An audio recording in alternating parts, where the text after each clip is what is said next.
Welcome to the existential, unnecessary dialogue monologue. I feel like I'm playing a role in the original Star Trek series, where Captain James T. Kirk logs the day's revelations with reverent precision. Mono's log, stardate, 2536 9.1, 1.8 hours from launch.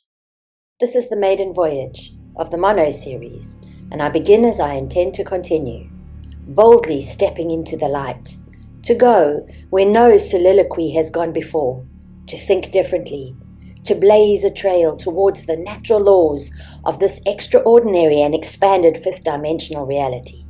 In this space, everything is possible, and if Genesis is life and death, then Genesis 5D is birth and eternity. I will return to this place again and again to comprehend it undyingly. In 2020, my vacation became an ontological one.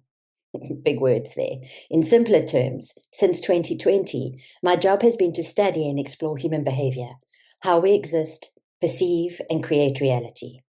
When we drop into the third dimension, also known as when we're born, we begin learning how to navigate the first 4 dimensions of reality, which are all spatial in nature. So the first dimension is up and down. The second dimension is left and right. The third dimension is in and out. Ever wondered how we actually learn these things? Watch a toddler realize for the first time that an object has an inside, that things can go into it and be taken out of it. The awe on their face is profound.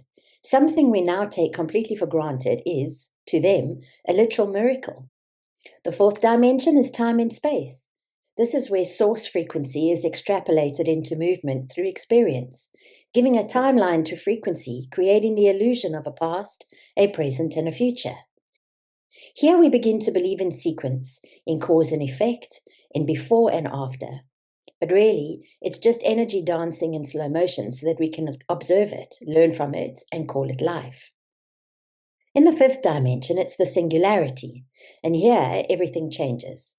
The singularity is where time collapses, separation dissolves, and the illusion of out there is revealed as just another aspect of in here. In this space, this fifth dimensional space, we no longer navigate reality, we are reality. Just as 3D has its natural laws that determine experience, so too does 5D, and the first of these is, what is seen reveals the seer. Let's explore this concept of reflection. In 3D, we learn foundational truths through guiding laws. Some of those truths are, everything and anything is possible, the law of infinite probability.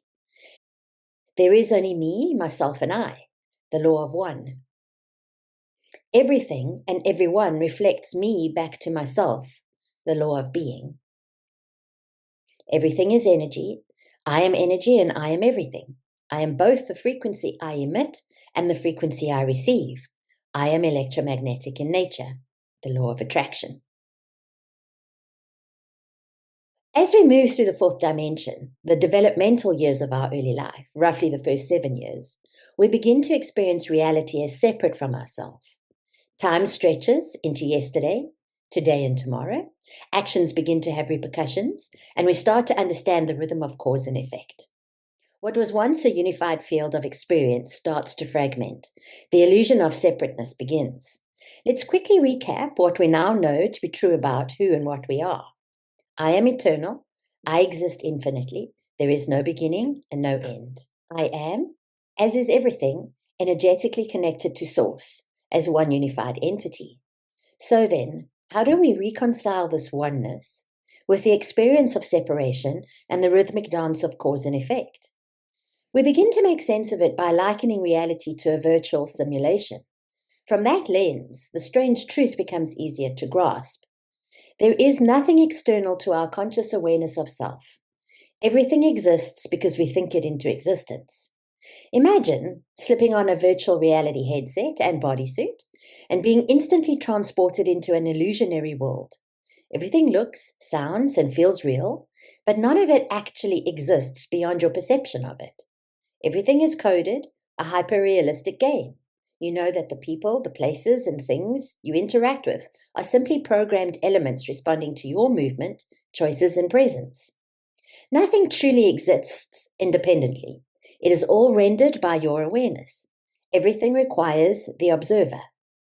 Believe it or not, 5D reality operates just like this, and here's how. Nothing physical exists.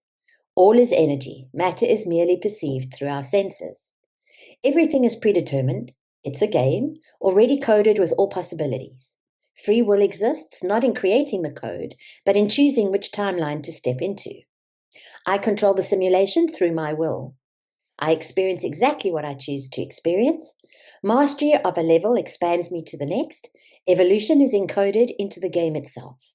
What I see doesn't exist, and what exists I cannot see. Everything I see reflects me, the choices I've made, the skills I've developed, and the memory structure of the identity I've constructed. It is all me. There is only me. I am all that exists within the version of the simulation I'm currently playing. So, what does what is seen reveals the seer really mean in everyday life? Let me share something personal that happened recently, something that revealed the seer in me. When I launched this podcast, my intention was clear, to create a space where truth could be expressed. My truth, obviously, but also for others, where we could speak it into being abracadabra style. I invited 4 beautiful, enlightened souls to co-host with me, and within a few days, the Existential Pulse was birthed. The first episode flowed. It felt alive, on purpose. The second, not so much. Suddenly, I felt resistance. The energy was off. I felt out of alignment, boxed in, even a bit frustrated, like a petulant child, if I'm honest with myself. For a moment, I believed it was because of the way the conversation was being moderated. I even shared how I felt forced to do things the way others were telling me to do them. But then I caught myself, and I remembered. There is no other in my simulation. There's only me. I realized I wasn't being limited by my co-host. I was limiting myself, and here's what I remembered. There is only me in my version of the simulation. Every experience I have is based on the choices I make. This is called free will. Every well-crafted game is designed with just the right amount of contrast, challenge, and reward to keep things interesting. And I give my gratitude to my co-host, as he is a wonderful co-creator whom I'm honored to call a friend and family.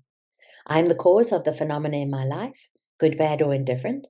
And most importantly, I have the power to change anything. The moment I saw the limitation out there, I gave my power away. But when I remembered there is nothing external to me, I took it back. And with that awareness came relief from the resistance. And herein lies my resistance. I have a standing agreement with Source. I don't do what I don't want to do. Simple as that. And it's the second law of 5D. And I don't want to follow society's rule book for what a podcast should be.